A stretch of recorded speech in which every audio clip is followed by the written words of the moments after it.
story is so pure, especially for anyone that enjoys the dramatic side of ballet, which I definitely do. It's just, a sort of tour de force performance for any ballerina. Giselle is a particular kind of person that has to be vulnerable, fragile, sweet, innocent, lovely, and on top of that, be able to show tragedy.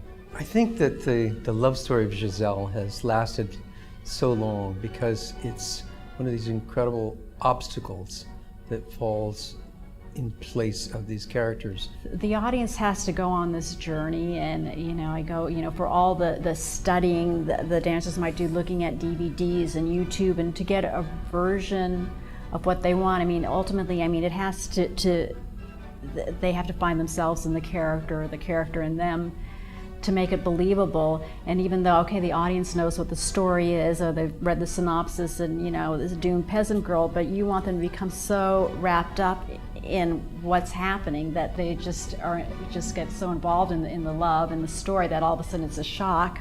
It's that quintessential star-crossed lover tragedy. It's so sad. They're never going to be together, but it's transcendent because she, has overcome all these feelings of betrayal, and ultimately her love allows her to forgive him. And that's her final gift, is she's given him that forgiveness and that just resolution so that he can go on. Marianna, my wife, Tcherkassky, was a major ballerina with the American Ballet Theatre. And she danced her first Giselle actually with Misha Baryshnikov at Kennedy Center.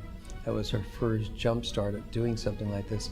And it was a perfect role for her. I can't even count how many Giselles that I had an opportunity to do, which was wonderful because, you just keep honing and perfecting the role in a way and finding new nuances and new ways to create magic. She's an incredible artist. She worked very hard at it, and so because of that, she's remembered a lot of her working skills. And so to listen to her and watch her in the studio, it's fantastic to see it come to another level.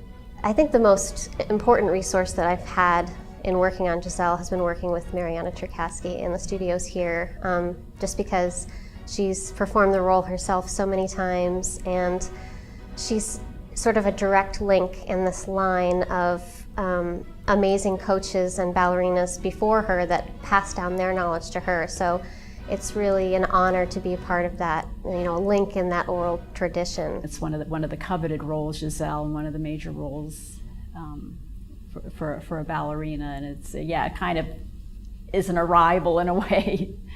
My backstory is still in the development process. It changes a little bit every day, but before I come out, for that first entrance and first act, I do try to take a minute and just think back to the first time you had that crush on a boy and you're waiting for that phone call, and the way your heart beats a little faster when it does ring, and that sort of sets the scene for my entrance, that feeling that everyone's had of first love. I imagine something, however they met, he said, maybe I'll come knocking at your door calling. So she's just, I can't wait.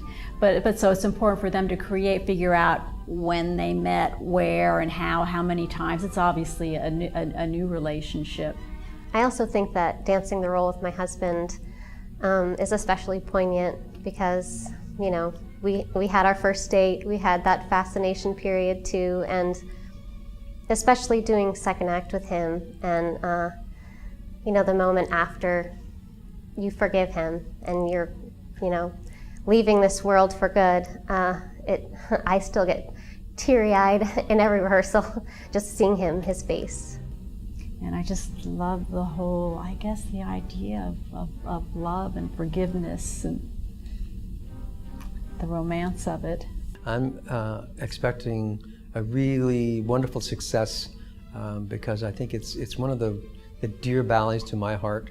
My staff is fully into it, and having Marianna working with Alexa. It's definitely been a role that I've always hoped that I would have the opportunity to dance. I guess what I remember most about seeing other professional dancers perform Giselle was not so much You know, usually when you're a student and you're watching professionals, you're analyzing their every movement and you're, you know, watching all the technical aspects of it and sort of saying, oh wow, those pirouettes were great, or that the way she did that développé was gorgeous. But what I remember most was after the performance, even though I knew how to do ballet, I was still in awe. I was like, how did she do that? Like, it was just, it transcended reality for me, and it just swept me away, and that was something that I had never had the opportunity to experience before. So I'm hoping to create something similar for the audiences here.